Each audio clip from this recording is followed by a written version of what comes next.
오늘 우리에게 주시는 하나님의 말씀은 에스겔 10장 1절에서 8절까지 말씀입니다.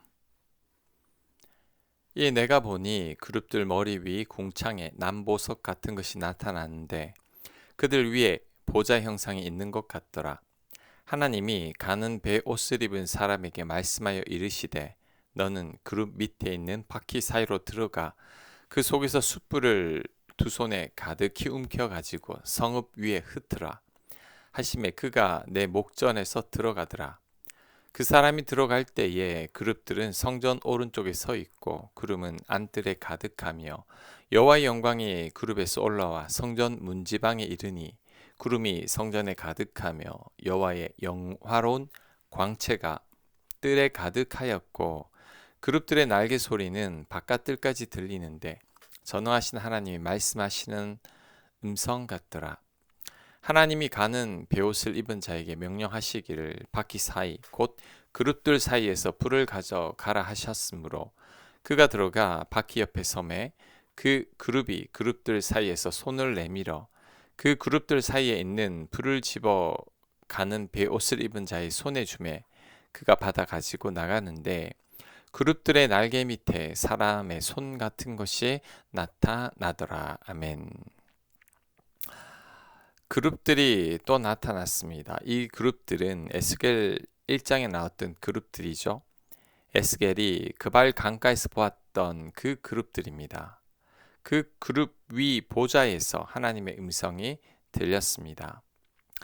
하나님께서 가는 배 옷을 입은 사람에게 말씀하시기를 그룹 밑에 있는 바퀴 사이로 들어가서 숯불을 두 손에 가득 가져다가 예루살렘 성읍 위에 흩으라고 말씀하셨습니다. 자, 여기서 가는 베옷을 입은 자는 9장에 나왔던 사람입니다. 9장에서는 이 사람이 나타나 의인들 이마에 인을 쳐서 심판을 면하게 했었죠. 그런데 오늘은 심판자로 나타나고 있습니다. 동일한 사람이 구원과 심판을 동시에 일으키고 있는 거죠. 특히 이 심판은 불심판입니다. 노아의 때에 물로 심판을 하셨다면 에스겔의 심판은 불심판입니다. 숯불로 예루살렘을 심판하시는 거죠. 죄와 악으로 가득 찬 예루살렘을 불로 정결케 하는 것입니다. 가는 베옷을 입은 이 사람은 예수 그리스도를 닮았다고 할 수 있습니다. 구원과 심판을 동시에 일으키시는 모습이 바로 예수님을 닮았습니다. 예수님도 구원과 심판을 동시에 행하시는 분이시죠. 우리가 어떻게 구원을 받았습니까? 예수님 덕분에 우리가 구원을 받게 됐습니다. 예수님께서 우리 죄를 위해 십자가에 달리심으로 우리가 구원을 받게 된 거죠. 이런 모습은 의인들을 구원하기 위해서 이마에 인을 친 자의 모습과 유사합니다. 예수님께서 하나님의 백성들에게 성령으로 인을 치신 것처럼 가는 베옷을 입은 자가 구원받을 자의 이마에 인을 치신 겁니다.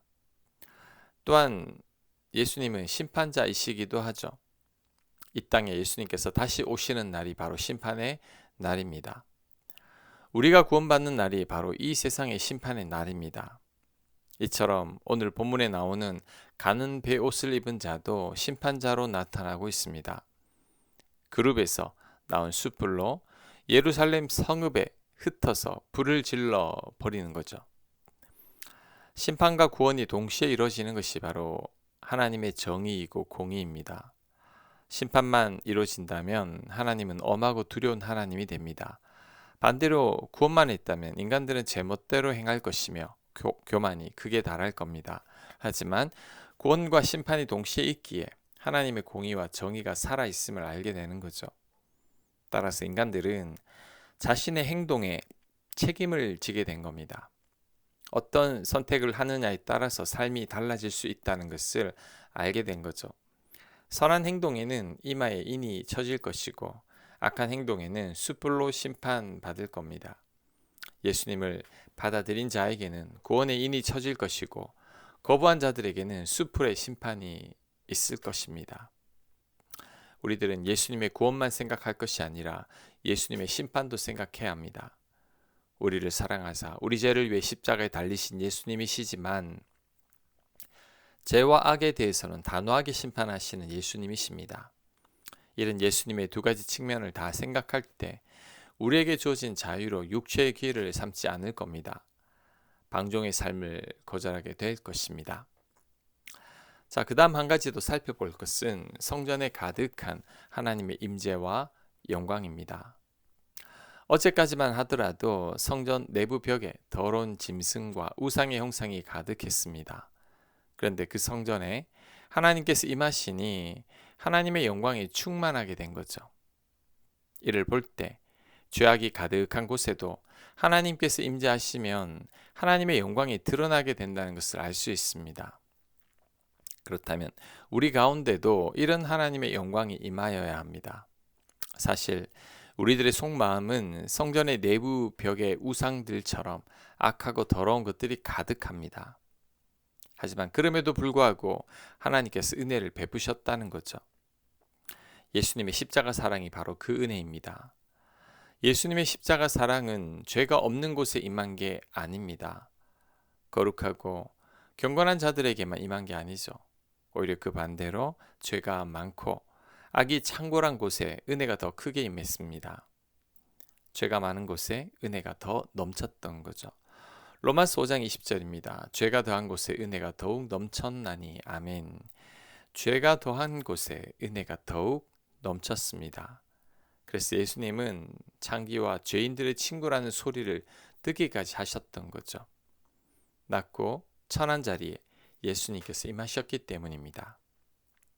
그러므로 우리들은 우리의 죄나 악으로 인해 뒤로 물러나서는 안 됩니다. 괜히 의기소침하여 스스로 하나님으로부터 분리되려고 해서도 안 됩니다.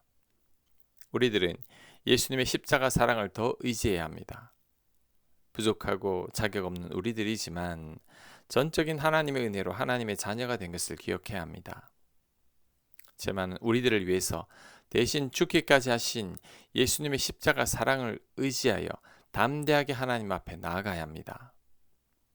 예수님의 십자가 보혈로 우리 죄를 씻고 하나님 앞에 나가야 합니다. 그럴 때 하나님께서 은혜를 베풀어 주실 겁니다. 성령 하나님께서 우리에게도 임재하실 것입니다. 아멘. 하나님, 죄 많은 우리들에게 예수님의 은혜가 임하셨음을 기억하게 하옵소서. 죄가 가득한 성전에 하나님께서 임하셔서 하나님의 영광이 충만했던 것처럼 우리들에게도 충만케 하여 주시옵소서. 예수님 이름으로 기도합니다. 아멘.